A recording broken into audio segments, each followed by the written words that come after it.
E aí, pessoal, bora mergulhar numa estratégia de scalping bem diferente do que se vê por aí? A ideia aqui é simples, operar usando só a ação do preço, o famoso Price Action, sem aquela tela cheia de indicadores piscando, só o gráfico limpo para a gente entender o que o mercado está fazendo de verdade. Olha só essa citação, ela é basicamente a alma da estratégia. Enquanto a grande maioria está se perdendo em setups super complexos, a abordagem aqui é outra. É focar na simplicidade e em áreas de altíssima probabilidade, sabe? Onde o preço tende a voltar. É onde os grandes players atuam. É uma virada de chave no jeito de pensar. Então, vamos começar falando de um problema que todo scalper conhece bem. É aquela briga constante entre um gráfico caótico, cheio de informação, e a clareza que a gente precisa para tomar decisões rápidas, que no scalping é tudo. E essa imagem aqui mostra bem essa diferença. À esquerda, o gráfico típico de quem está começando. Mais de 10 indicadores, uma loucura. O resultado? A tal da paralisia por análise. A pessoa trava, não consegue decidir e acaba operando o ruído, não o mercado. Agora olha o da direita. É a abordagem profissional, gráfico limpo, foco total na estrutura do preço. É isso que permite tomar decisões rápidas em cima de oportunidades de verdade. É para lá que a gente vai. E aqui a gente começa a montar a solução. O primeiro pilar, e olha, talvez o mais importante, é entender a direção principal do mercado. Pensa nisso como a fundação da casa. É a base onde toda a estratégia vai ser construída em cima. Então, o ponto principal é esse, e é uma regra de ouro. Nunca, jamais, opere contra a tendência do gráfico de 4 horas. Pensa no H4 como a correnteza de um rio. Tentar nadar contra ela num gráfico de 1 minuto é a receita para o desastre. Uma checagem de 30 segundos no H4 pode literalmente salvar uma operação. Para ter certeza dessa tendência macro, a gente procura por uma quebra de estrutura, o famoso BOS.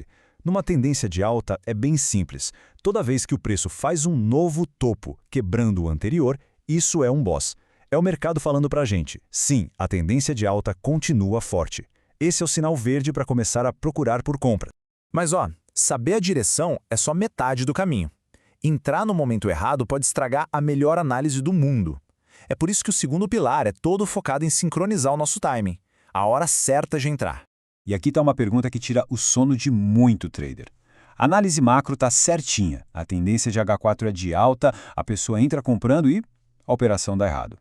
Ué, por que isso acontece? A resposta está no desalinhamento. O erro fatal é entrar numa compra quando o gráfico de 1 minuto ainda está numa tendência de baixa. Mesmo que o H4 seja de alta, o M1 precisa dar sinais de que ele também está começando a virar para cima. Os dois precisam estar em sincronia, falando a mesma língua. E o primeiro sinal dessa virada no M1 é o que chamam de mudança de caráter, ou CHOC.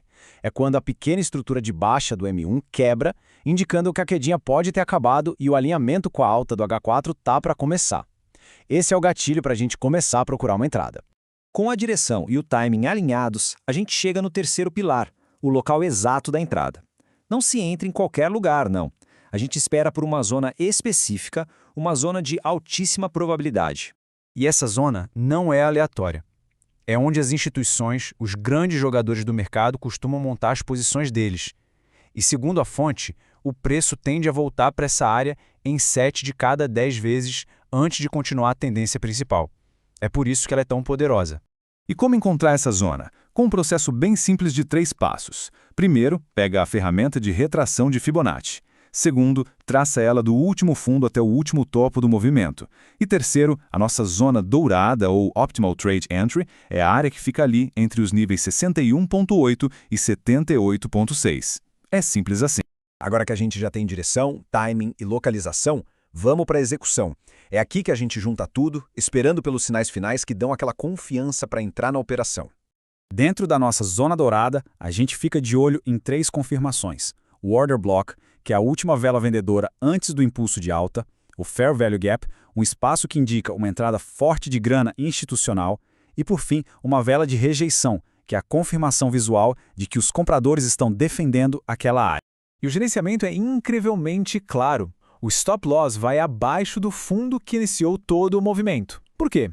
Porque se o preço chegar lá, a estrutura de alta foi invalidada. Já o take profit fica no topo anterior, mirando a próxima quebra de estrutura. Sem adivinhação, é pura lógica estrutural. Isso aqui mostra o potencial.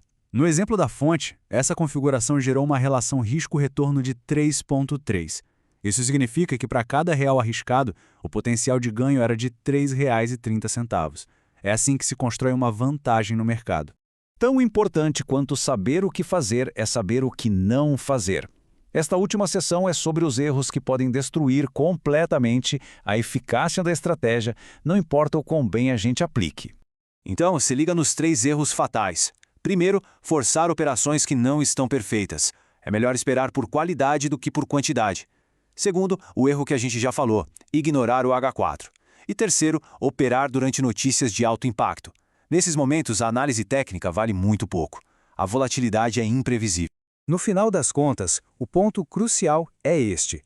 A estratégia se resume a 3 elementos essenciais: entender o preço, ler a estrutura do mercado e, o mais importante, ter a paciência de esperar as condições perfeitas se alinharem.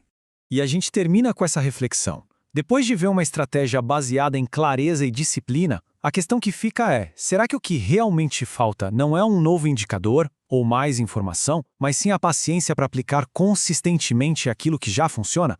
Fica aí para a gente pensar.